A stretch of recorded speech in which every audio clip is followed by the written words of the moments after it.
Lotus business India में आपका स्वागत है। मैं हूं उत्पल चौधरी। आज मैं आपको बताने जा रहा हूं म्यूचुअल फंड में कब किस वक्त आपको निकलना चाहिए। ये 5 पॉइंट मैं आपको बता रहा हूं। इस वक्त आपको म्यूचुअल फंड से आपको निकल जाना है।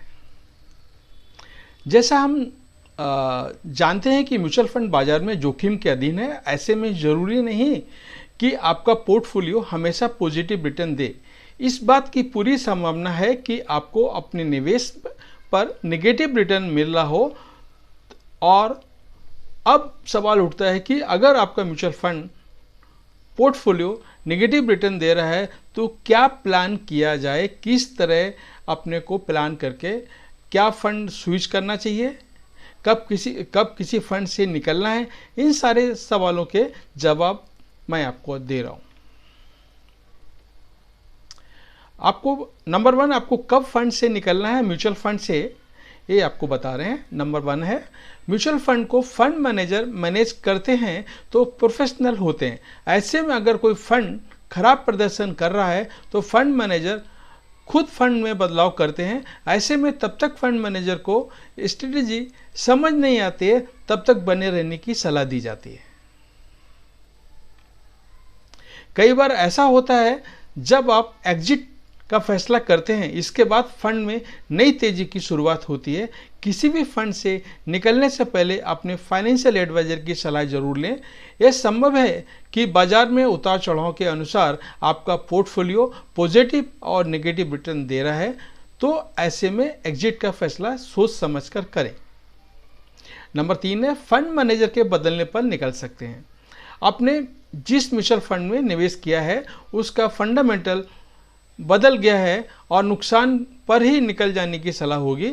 अगर फंड मैनेजर बदला है तो भी निकला जा सकता है। किसी भी एसेट मैनेजमेंट कंपनी के लिए फंड मैनेजर का रोल बहुत अहम होता है। निवेशक उसकी साख और प्रदर्शन पर निवेश करते हैं। ऐसे में फंड मैनेजर का बदलना बहुत बड़ी घटना होती है।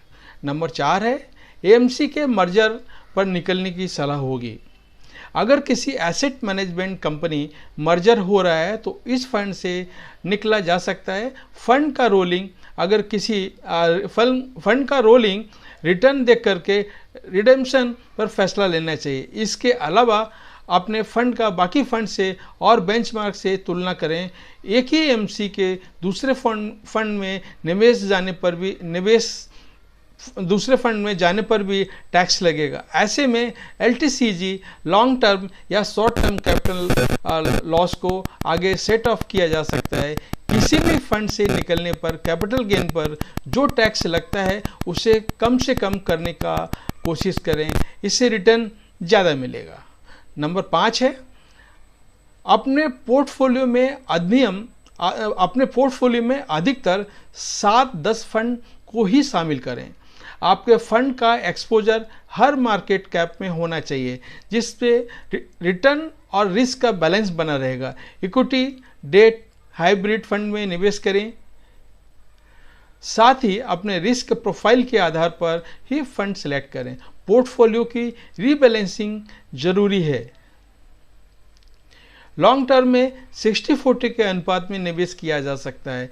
इक्विटी में 60% और डेट में 40% निवेश करें। इससे रिस्क और रिटर्न दोनों का कवर होगा। अगर इस स्ट्रेटजी के साथ आधार पर कोई फंड सुटेबल नहीं है तो उससे निकल जाना बेहतर है। ये 5 मैंने आपको आइडिया बताया जहां से आप म्यूचुअल फंड में जो प्रॉब्लम आ रही है उस फंड से आप निकल सकते हैं। लेकिन कोई भी फंड निकलने से पहले आप अपने फंड एडवाइजर से जरूर सलाह लें।